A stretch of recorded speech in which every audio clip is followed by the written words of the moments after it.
Welcome. Today's video is going to be a bit of a long one because we're going to process this book, Building a Second Brain by Tiago Forte.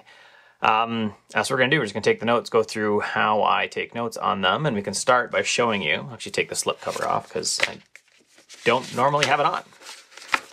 Take it off. Stick it over there. So the way I take notes, so I have a few tabs. So you see I have some tabs at the top. This is actually the main sections of the book. So one of the first things I do is actually go through the index and figure out kind of how I'm going to mark up the book, right? In this case, we had part 1 and then part 2. And then if we flip over, there is a part 3 as well. So I kind of decided that I was going to break this up into main parts, and that's what my 3 tabs on the top are for. 1, 2, 3. You can see those. And then here I have some tabs on the side that denote, I guess, important things that I want to come back to. That doesn't actually mark everything. So when I flip through here, I will find post-it notes that are just post-it notes in there that are not actually tabbed as well. And that's just as I have thoughts in a certain section. Sometimes I'll actually, write something down, and then I'll get, 5, 6 pages later and be like, ooh, this kind of relates. And I'll actually go back to that post-it note, write a page number on it, and then I'll actually take more notes on that page number. So let's dive into this. So one of the things that you see on my screen in Obsidian is that I read an article as well after I had finished this book that I think might relate. So I will come back to that at the end and just see if I want to integrate that, how I want to integrate that. But for now, we're going to start with down here, just my notes. And the first way we'll do that is I'll just flip forward to the first thing. Now, some of these notes I will ignore long term, and I won't worry about, I won't actually use, but we'll see. So the first note I have is about purpose. You can see I have a post-it note in here. It says purpose on it, and I put a tab beside this one in particular. I'm going to put this off to the side on my book holder, which I will link in the show notes so that you can see which book holder I have if you want that. And it says purpose, show how to catalog and use all the information we have that goes by us. And it also references page 4. So this note is on page 2. But it references page 4, so I'm going to flip ahead to page 4, and it says, see the claims on page 4. And on page 4, it says in the first full paragraph, in this book, I will teach you how to create a system of knowledge management or a second brain, whether you call it a personal cloud, field notes, or an external brain, as some of my students have done. It is a digital archive of your most valuable memories, ideas, and knowledge to help you do your job, run your business, and manage your life. So I'm going to write in here, I use bold for this, so bold. Purpose. And the purpose is kind of split between page 2 and 4. It is to create a system of knowledge management.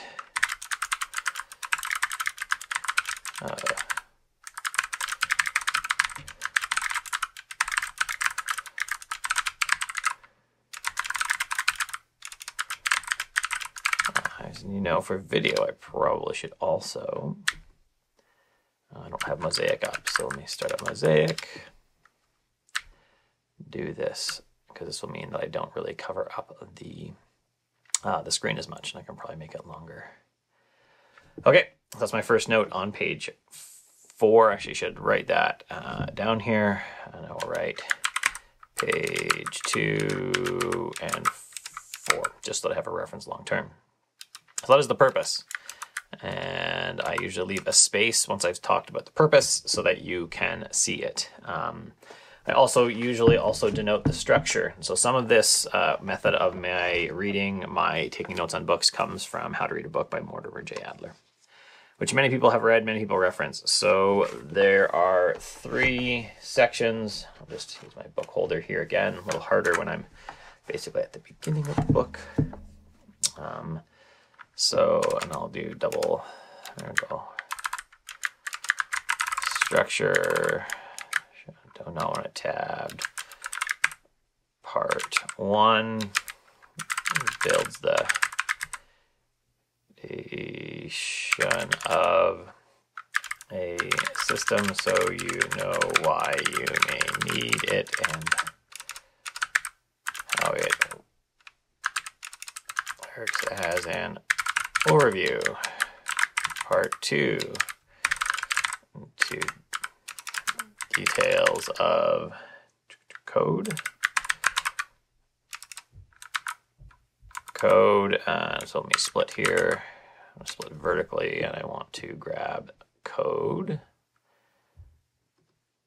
this is Tiago Forte. Way to and deal with information. It is CODE,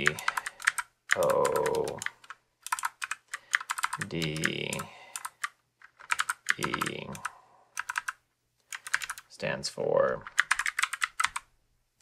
capture. O stands for organize. D is distill. E is express. So I will move that into my notes as well and just kill that pane for now.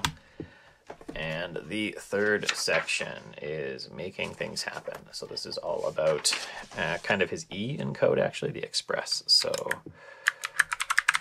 part 3 about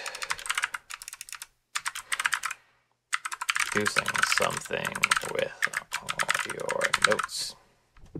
Right, it's the art of creative execution, the essential habits of organizers, and the path to self-expression is the chapters in the third section. Okay, so we have our structure and we have our purpose down now as well. Let me go through part 1 tab, great, and start just looking at the notes I have. So I will flip page by page, literally, to see what's in here. And so in this one, I talk about a book. So he has referenced a book called The Case for Books. And I have said I like the quote. And so the first thing we'll do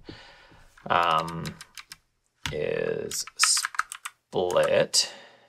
And I will open on this side The Case for Books. I don't have it, so now I'll use the plugin Book Search in Obsidian. Book, create a new book, The Case for Books. Yep. By Robert Darton. Is that what he says? Yep, Robert Darton. I'll add that in. So now I'll come in here and link to it. The Case for Books. That's on page 19. And the quote here says, I'm not sure I'm going to do anything with the quote yet, so we'll see. And the quote says, unlike modern readers who follow the flow of a narrative from beginning to end, early modern Englishmen read in fits and starts, jumped from book to book. They broke texts into fragments and assembled them into new patterns by transcribing them in different sections of their notebooks. Then they reread the copies and rearranged the patterns while adding more excerpts. Reading and writing, therefore, was inseparable activities. And that's probably the thing I like the most, that reading and writing are inseparable activities. It was not, so you didn't just read the book and take it and just walk away from it. You actually did something with the knowledge. So reading and writing were inseparable activities. And now we take a pause because I have a child yelling through the window. Yes. Thank you. That's awesome. My middle daughter is picking up garbage, so we'll just congratulate her on that because that's a good thing to do in our neighborhood. So reading and writing were inseparable activities. Like that, in many cases now, they are things and you just read passively. So as much as we do really do things with social media, and I should write this down as we publish with social media, don't remix to longer works. It's about short, pithy statements. There we go. So now I've logged the book. I've kind of taken the things and the thoughts that I liked out of that so far. So I'm going to just keep flipping pages. So now we're on page 24, and my note to myself says, so he is saying, no longer do we have to spend hours meticulously cataloging and transcribing our thoughts on paper. So one of the big benefits to a digital second brain is that it kind of comes with you. You get some automations, you get stuff like that.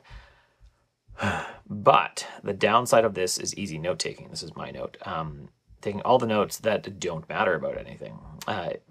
There's no benefit. It's like the any benefit principle. So the any benefit principle is from Cal Newport and his deep work, where you take that any benefit of anything, then you just use it. So any benefit of a chat app, you just have to use it because there's a benefit, or any benefit of social media is you just use it. So my thought here is that Tiago says that will save us time and labor because we don't have to write things down and then transcribe them. But, so he says this on page 24, 25. But I think that the handwriting means you only take notes. That matters.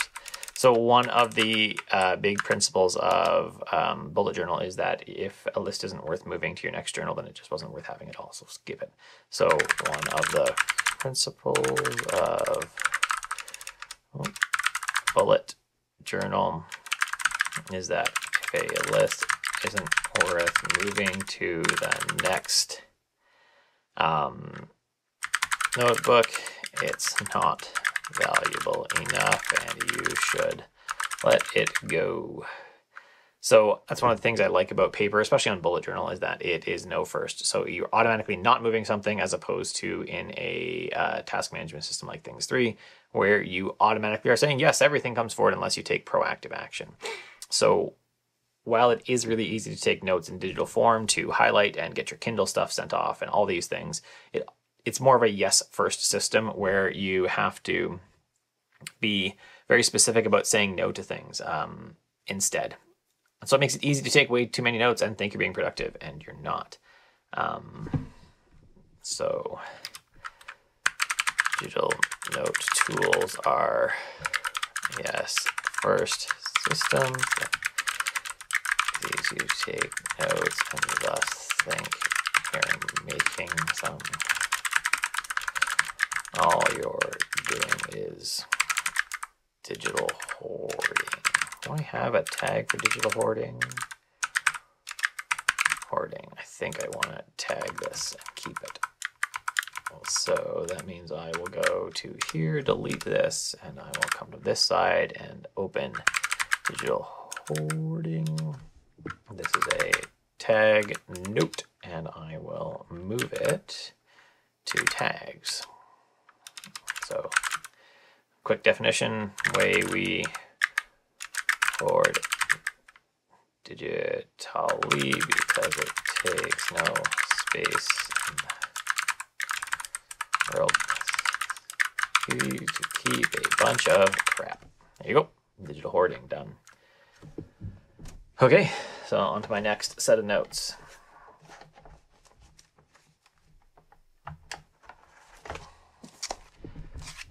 Oh, I have one on the very next page that was not tagged. So he tells two stories here. Nian has one last chance to work on a project, and she's all like not organized, basically. She's not all organized, and then he tells a story of some other person, and they're like super organized, and it's all because they're using a system like he suggests. And honestly, I just think these stories are totally fanciful. I don't think I'm going to do anything with this because these happen in all types of productivity books where there's just some fanciful story of so-and-so doesn't use my thing. It's like an infomercial. Look at this guy. He can't, peel an apple because he doesn't have our special apple peeler. And he's such a doofus. I can't believe that. And that's one of these stories. We have the doofus, and then we have the super smart person who's using the methods that Tiago represents. So we're just going to skip that because it's a waste of time. Total waste of time. Okay, now we're on page 38. And he says, he's told a story about a journalist who, when he says he never gets when he has writer's block, it means he hasn't done enough research. And so Tiago says, when you feel stuck in your creative pursuits, it doesn't mean that there's something wrong with you. You haven't lost touch or run out of juice. It just means you don't have enough raw material to work with. And honestly, I feel that I feel like he does this a few times. We're kind of jumping ahead, that he really gives license to collector's fallacy, where you just collect. So author says that if you feel blocked, then you must just need more research research. He says it's raw material and gives you permission to research more. This feels like permission for Lector's fallacy. Page 38. At point did I find the sit down and do your work of writing because it's hard work sometimes. And there's a writing book I read about this. Writing to learn, or writing a novel on Markdown.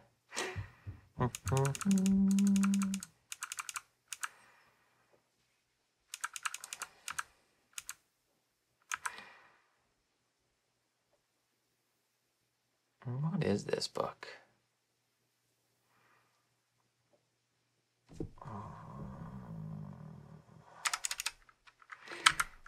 Right. How to write a lot. That's it. And a lot. Actually, I want to link to this one under my book. So I don't link to the Readwise. The Readwise is usually the notes like this. So the Readwise is all the highlighted notes I take, and I actually take a separate note that distills it down into more. So I want to link to that, not to my Readwise version. How to write a lot. It's all about just sitting down and doing the work, which Tiago doesn't tell you to do here. I find a lot of people, maybe this is just me, want, like, I would say this is like platitudes where they're just like, oh, it's not you. You just don't have enough research. You just keep going. And most of the time, it's just you. You didn't sit down and do the work. So sit down and do the work. Oh, yeah. So on page 42, he talks about code. Capture, organize, distill, and express. And this is where I said TM, the thing being sold. So he's selling us code, just like David Allen sold GTD. He's selling us code. Great.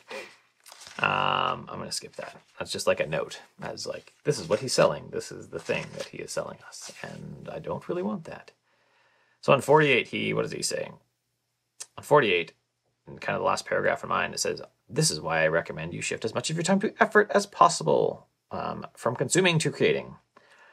But on page 38, as we just took a note, he gave us permission to not do that. So this is where I'll actually take a note here. Go back. Then on 48, he says to shift to production instead of consumption. Above, he gave permission to consume more if it feels hard. Really, if it feels hard, not if you're really stuck, because like most people don't know. Most people don't do hard stuff, really. They don't sit down and do the work. They think, oh, this feels hard. I must have something else. So now we're into part 2. I'll just throw that up here. So we'll go 1, 2, 3, part 2. Where did it go with the method? Okay, code. And I realized I didn't put part 1 at the top. I sometimes don't, just for no good reason. So now we're into part 2. On page 60, we're looking at, he gives us, what is it? 4 things not to keep. And his first one is this sensitive information you'd like to keep secure? Passwords, okay, fine. Tax records, don't put that in your note system. Is this a special file or format that better handled in some other app? Like I wouldn't keep a Final Cut project. Is it a very large file? Some huge project file. Will it need to be collaboratively edited? Doesn't go in your note system. But he doesn't, like he never talks about 5. Really, never, very rarely talks about 5 in this whole book. He does a little bit later. How about number 5? It's super lame and you should never take a note on it in the first place. So this is where I'll write down.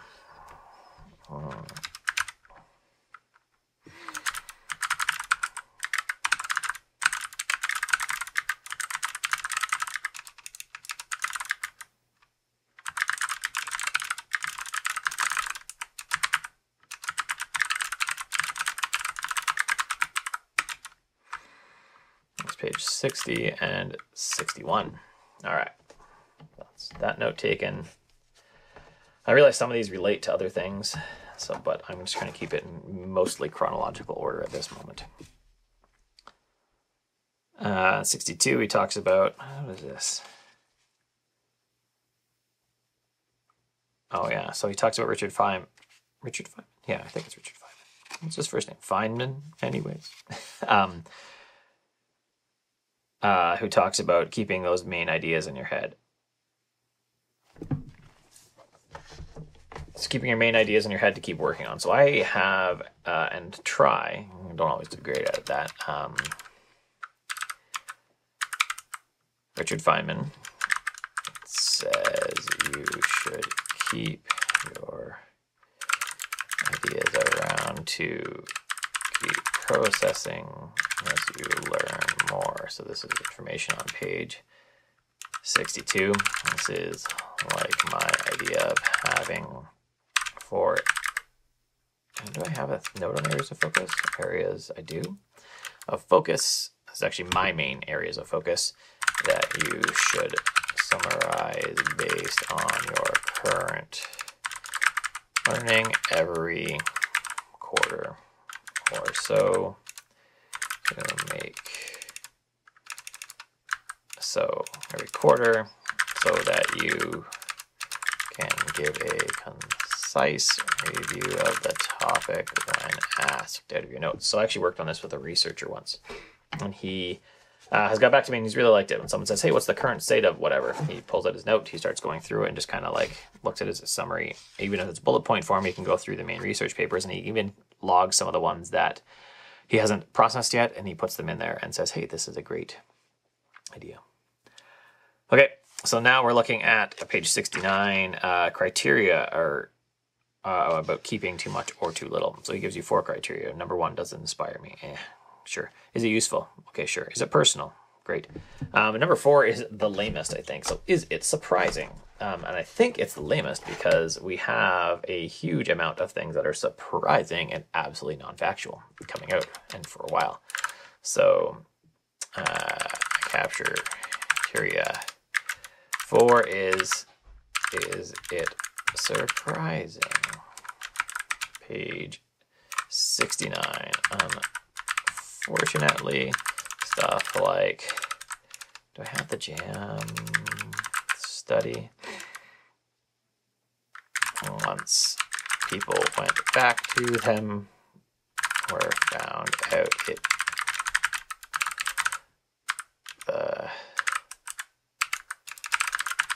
revealed, and then no one wrote about it. So there's a replication crisis in much of psychological research, and part of it is that like stuff like the jam study where they say, hey, if we give you 4 jams versus 25 as a choice, you choose more. There's more purchases of jam if you choose 4. It's I forget what the principle is. Basically, you get overloaded with choice. And up on a whole bunch of other studies that study similar stuff, they say, nah, that doesn't happen at all. So it's surprising to find out that if there are more jams, you choose less. But it's not surprising to say, hey, that thing you work like it always has and you expected it did does work like that. So you never see these follow-up studies. And so is it surprising is a terrible way to do that, right? They don't even print like retractions very well. This like retraction is a 1 line in the bottom corner of a journal.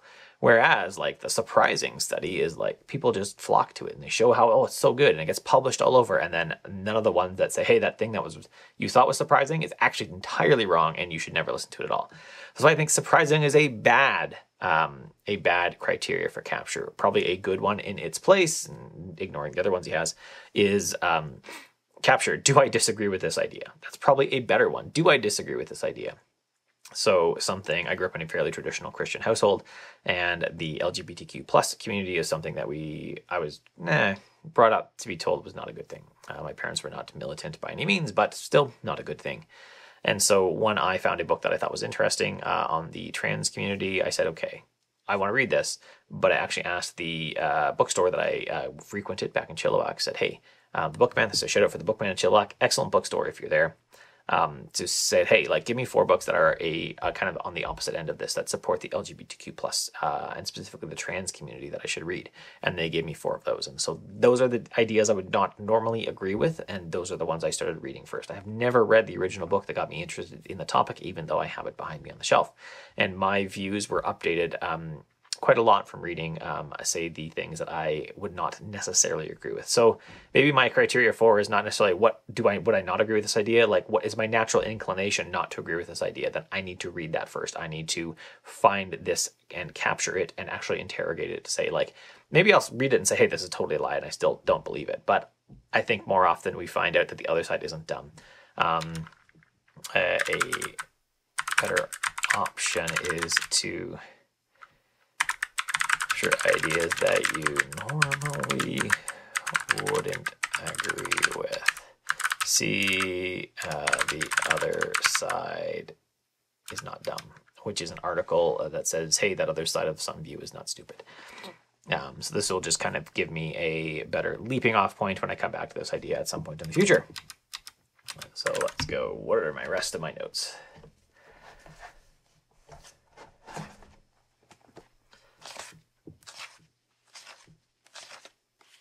Define. So notice the generation effect. Researchers found that people actively generate a series of words by speaking or writing. The more parts of the brain are activated when compared to simply reading the same words. Okay.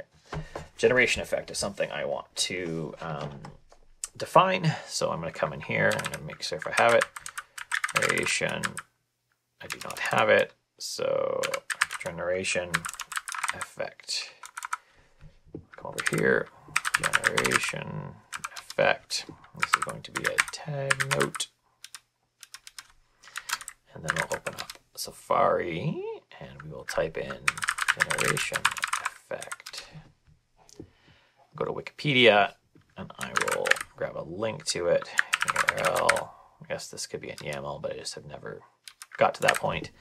Generation effect is a phenomenon where information is better remembered if it is generated from one's own mind than by simply read.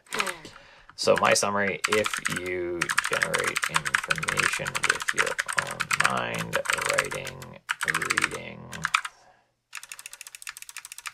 writing, synthesizing, I really honestly don't worry about spelling in these notes because they're just for me.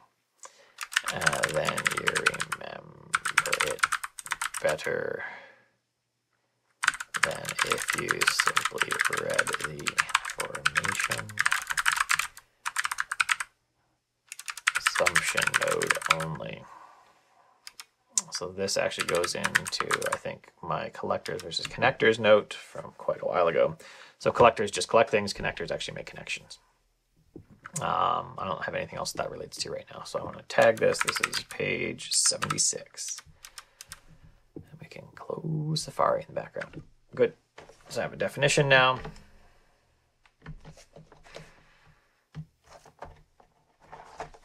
Now we'll keep going. Oh, there's a book, The Creative Habit.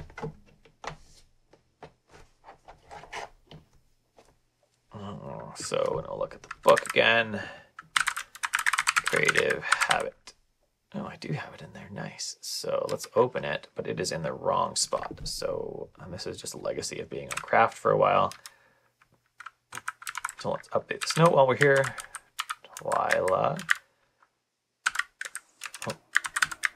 Start. Okay. Got it. I got my noisy house, and I want to move this to books. Let's put it in the writing books, and then we'll go here. I need to put the things here. The Creative Habit. There we go. It's noted on page 81. So now I have, say, at least 2 links to this because I created it somewhere else. So the other note here, note that the process he highlights is an analog process of keeping track of notes stuff for future use. That's actually something I come back to. All of his examples, except for the Taylor Swift example, is people taking things in hand, like actual boxes, putting all the notes for things in boxes or in file folders or something like that. None of the examples, except for Taylor Swift, are digital processes. So that's just an interesting thought. Okay, so now a note on 89. I think I already took this one.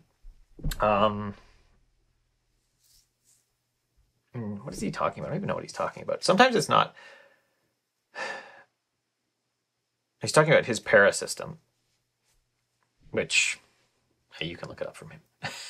I think it's fine. It's just fine. I don't know what else to say about it. It's just fine. That's it. Just fine. So I think under my paid newsletters, paid newsletter, systems before tools. So this is one where I wrote and kind of outlined it, right? Building a second brain. I've linked to it already on page 88, 89. Systems before tools. A good system will outlive a single tool and should be tool agnostic. So I did a little bit of writing on this already. Output before consumption. Oh, right. So this is out of what article? The marks are on the knowledge workers. There's another research paper I read, and I actually got prompted by this to start taking some more notes on a note that I knew already existed in Tiago Forte's book, but I wanted to record the processing of it, so I hadn't taken the note yet. Lasting before trivial. I don't love that. I don't like this title. Focus before busy. I don't like that title. But that would kind of relate to the ideas in deep work. That one. Focus before busy. Hey, that's all I got on this. So I'll come back to writing this later. It might be a YouTube video. Right now I've kind of sectioned it off for a members posts, right? So I want to write about system before tools. So your systems are more important than your tools. If you have a bad system, it'll follow you to your next tool, and your next tool won't matter. That's why people think it's great to be in a new task manager, because they suddenly can say no to all the stuff they should have said no to in the first place. This is why people love changing task managers. They suddenly say no to all the that never should have been recorded at all. Okay. Output for consumption.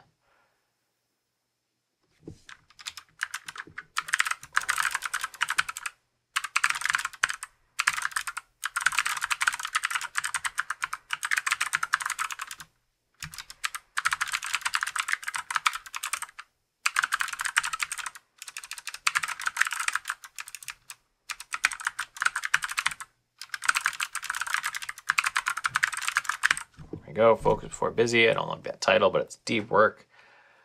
Lasting before trivial. You won't value the time you spend on your phone during your vacation, scrolling stuff that doesn't matter what you remember, is like, playing frisbee with your kids on the beach, stuff like that.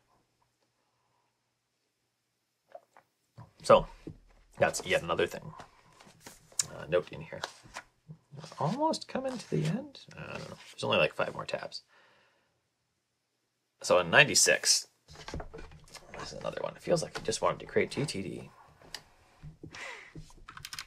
This is more of a summary thought, but it's on page 96. Feels like he wanted to create GTD for PKM. He could be known for his system and great consulting contracts. Page 96, and the Focused podcast talked about that where during this.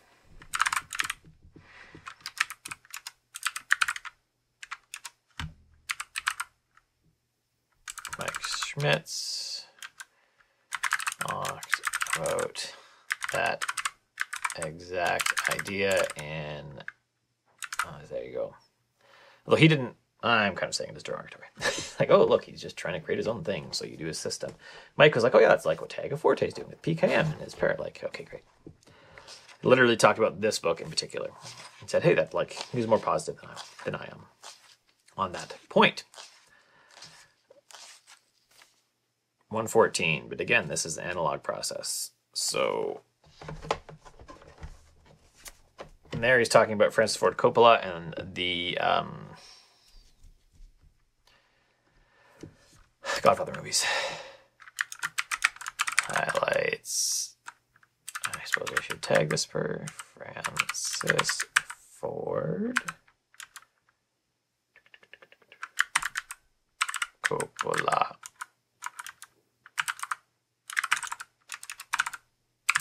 For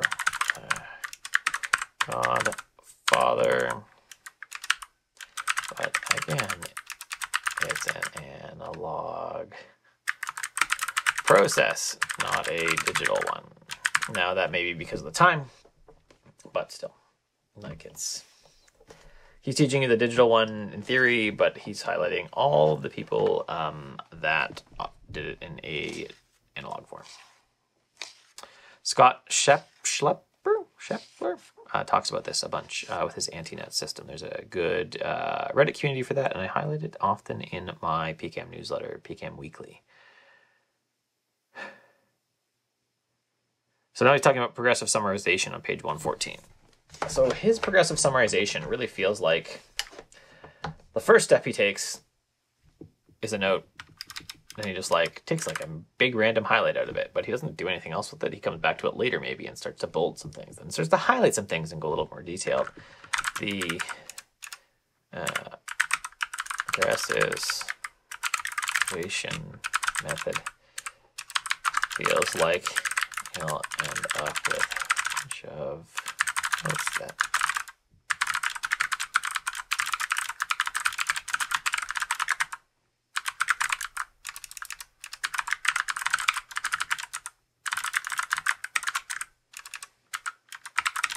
is on page 124.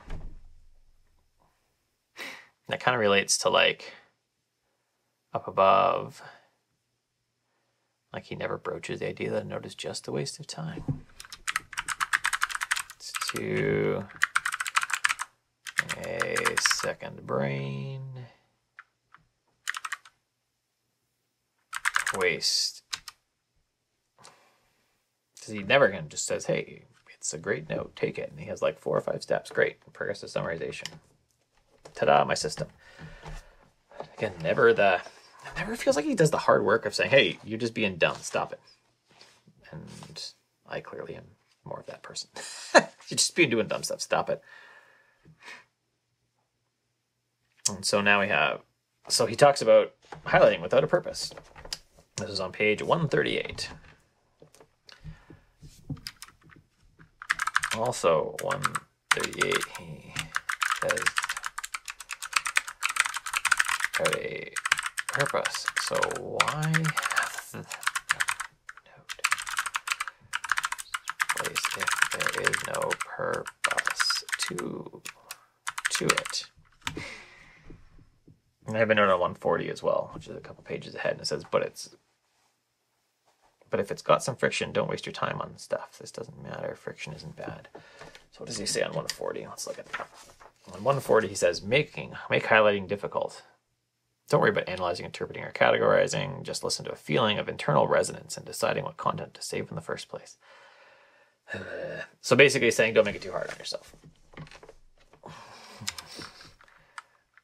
140, he says, don't overthink highlighting, just resonate with yourself and take notes on things that resonate. Which I think is super lame. Still nothing about the hard work of just not taking notes because they're a waste of And you're avoiding other work. That's it. Still nothing on that. He touches on a little bit at the end, but it's a very light touch. It's all about his system. Express, show your work, chapter 7. What is this? This is Butler. What's Butler's? Butler. Butler is an author, wrote The Parable of the Sower. Estelle Butler. Again, so he's highlighting a digital or an analog system again. Let's go back up to this. 148. Another analog system is highlighted. It's not highlighted. So my note is, again, this is an analog system. Would it have been found on her computer as a list of text files? Notebooks get found because they're in your face. So when someone when this person died, they found a bunch of notebooks and they said, oh, these are great, let's look. And they were like, great. But your digital systems just rot away on your computer. Like, who's going to find them? I think that people will find my body of work at like these videos, like my other writing, more. So my thought here, the were found after death. Find a digital system of notes at all. That's my thought on that. I think that we are, I've been wondering more and more lately if Scott is right. We are just falling into this, any benefit in digital systems, and maybe we just shouldn't even do it.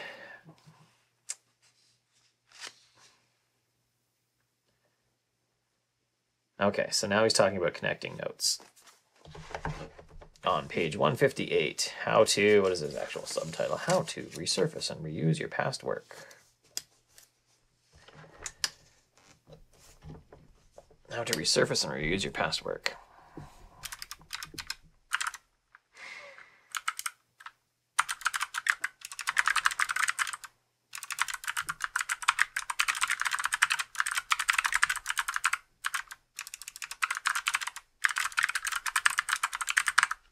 Connections. First method is search. Okay, I'm just going to skip ahead. It says search is the power of digital. And then we're just browsing, and then tags. Now he's actually talked about tags being bad. Another spot, tags are like small labels. Once they're tagged, you can perform. For example, tags. You say here.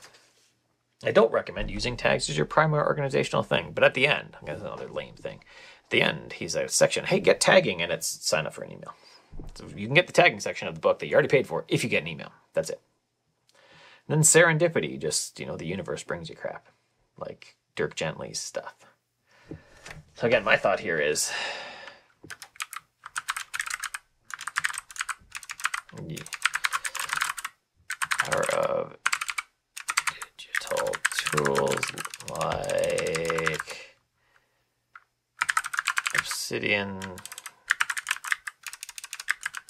random notes. Do I have that in here? I don't. So Obsidian, random notes plugin, or so the random notes plugin just brings up a random note, and you can.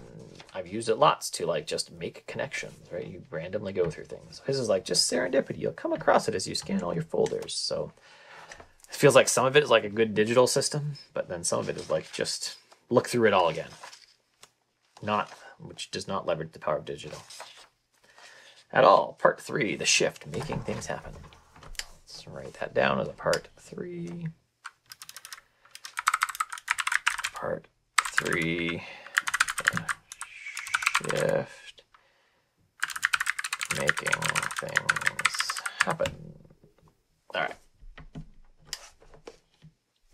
Just a loose structure. I could, in theory, summarize each section. Art of creative execution.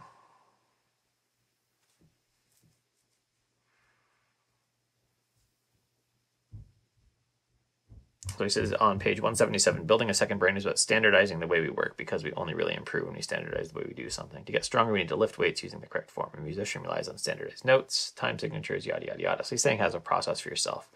My note here was this standardized stuff is exactly the opposite of what the marks are on the knowledge worker, which is the thing I linked above. It's a research paper. Although in that one, that paper really says that you shouldn't standardize across a team because each team member will work different. So I don't even think that this is necessarily a valid note. I'm going to leave it in the book, but I'm not going to do anything else with it because I just, now that I've thought about it some more, I don't think that it really is a valid. Okay, what does he say? When you sit down to finish something, whether it's explanatory email, a new product design, it's so easy to get up, open up dozens of browser tabs and order more books and go off in new directions. Okay, so on 181, he said, don't waffle.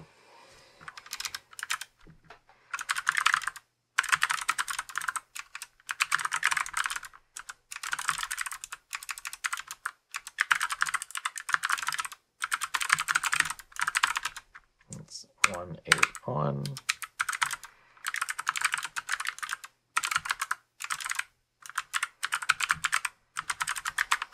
Waffle.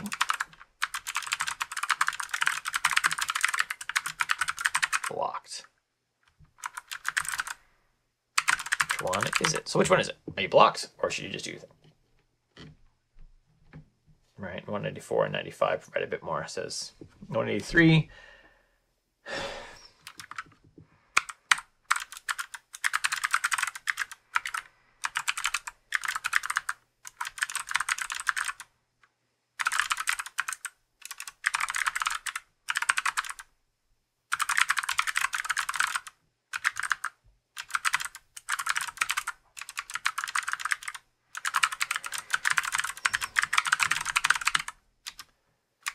Not to do anything, to make that decision. You'll just know, which feels like universe juice. You just knew, the universe will just tell you, which just resonate with you. And this says 194, 195.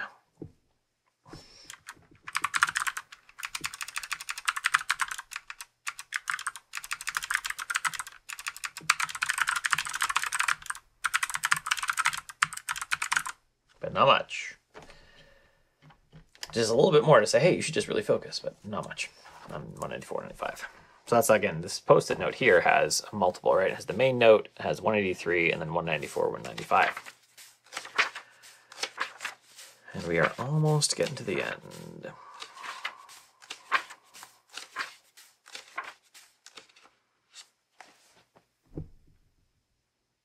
So he's talking about mise en place here, which is cleaning up after yourself as you go. And he says do that with your notes. I don't have anything else to write about that. I thought it was a good idea at the time. I don't care about it at this moment, so I'm not going to worry about it. And we have a bunch of checklists for like opening projects and closing projects, yada, yada, yada. And I want to tag, he specifically references the book Getting Things Done on page 212, so let's do that. Getting Things Done, page 212, just so I have that reference. And his review process is basically like, and he says it just like David Allen's Getting Things Done stuff, but for your notes. Great. So there's really no point, I say on page 214, that he wants you to make connections. It just happens as you like look through things. Universe juice again. So let's, I talked about this. He makes,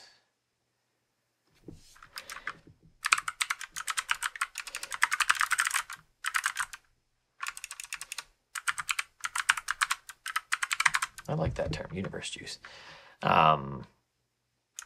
Thing you make connections, but doesn't have any thought that you should sit down and focus on making connection. So again, I've already started to combine some of the ideas. I know this is technically in section 3 in a different section, but really it's an extension of the same idea that I had earlier. A monthly review template, again, pretty similar to Here's a bunch of, again, noticing habits. You just notice these things. And then on page 220, what did he say? 220, he talks about the in-betweens. So use the in-between spaces every day. This seems to be like more productivity advice, your max productivity advice. Like you got to use every little second. At no point have we talked about the need to slow down, rest, and think. The assumption is that you'll only get to think and only get to make connections in the in-between times. See, that really kind of goes to this idea as well. 220 in between times.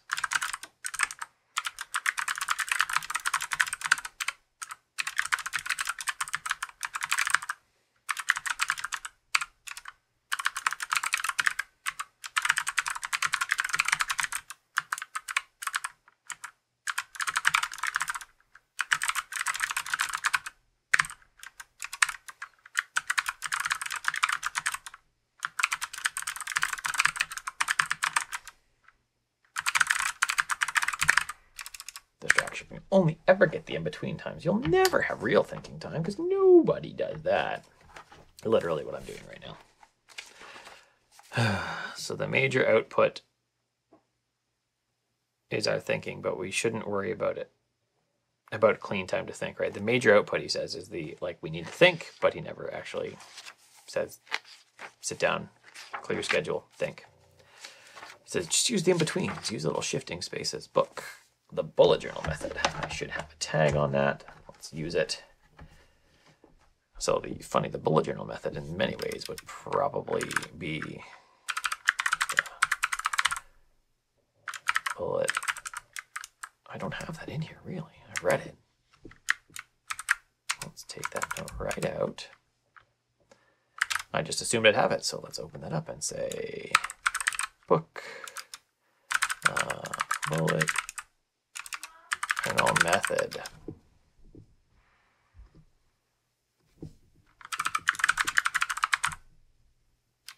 Here you go, page 232.